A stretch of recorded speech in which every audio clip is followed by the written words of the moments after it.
So I finally just watched The Batman, and what do I think about it? Shut up and sit down.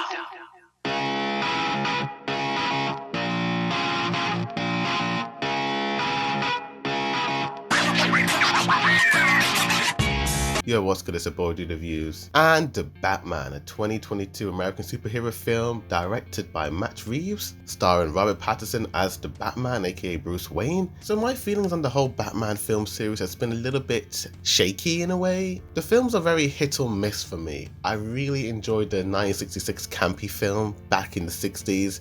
I really liked the Batman Begins 2005, and I also liked elements of Batman vs Superman, particularly the extended edition. But apart from that, I'm just not really a huge Batman fan in a way. I don't really like any of the 90s films. I think they're just a little bit too campy and a little bit corny in terms of their writing.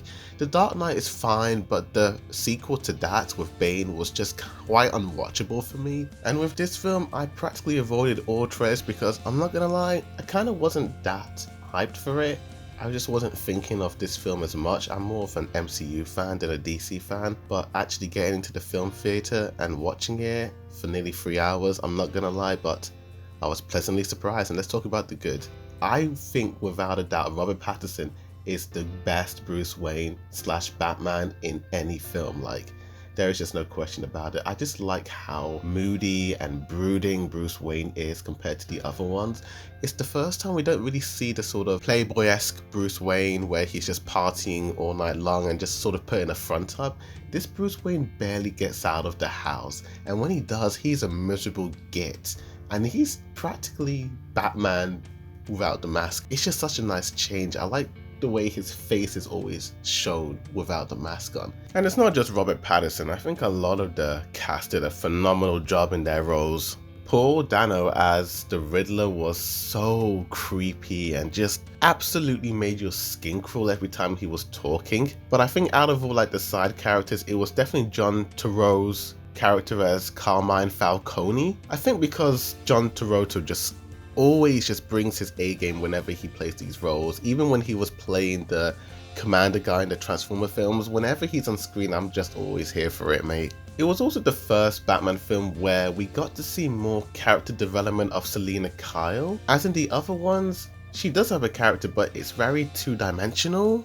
Like in The Dark Knight Rises and in the Catwoman film. Even in the 90s film where she was just this cat, crazy loving woman. But in this film, she actually has a character. And then we have my man Jeffrey Wright as James Gordon. Definitely my favorite James Gordon in any incarnation of any live action Batman films. Even though Ben McKenzie is my favorite James Gordon, that's a TV show, and I'm talking mainly about the movies. And if we're talking just about the films, then it has to be Jeffrey Wright as this dude. I love the Batman and the Gordons relationship and this buddy cop duo that they have throughout the entire film. This movie was also surprisingly engaging for a 3-hour long film, especially considering it was a Riddler film in a way. The Riddler has always been my least favorite DC villain out of all of them, but just his schemes and his plotting in this film just made this whole film into this crime thriller adventure in a way. I feel like this movie does take elements from the Gotham show and the Dark Knight trilogy, but it kind of reconstructs them in a way that makes them feel more original and unique and organic. But with that out of the way, let's talk about the negatives of this film. I believe if this film was like 30 minutes less longer, it would have been practically perfect. There were parts of like the second to third act where I did feel that my mind was wandering just because of how things were progressing, and the final act didn't feel as intense or as aggressive as previous Batman movies. It just didn't have that confrontation element that I was craving in the other movies like the Dark Knight movies. But I think that's more of a me thing than a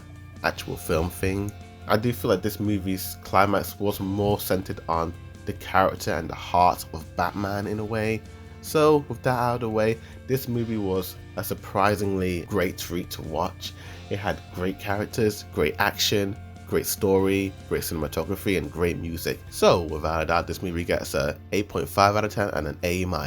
Go check it out, I highly recommend it. But tell me in the comments down below what you guys think of this film if you've seen it. Did you like it? Did you hate it? Which is your favorite Batman film and which is your least favorite? Tell me. Like this video, subscribe for more movie reviews, and with that said, thank you for watching. Boy Dude Reviews, signing out.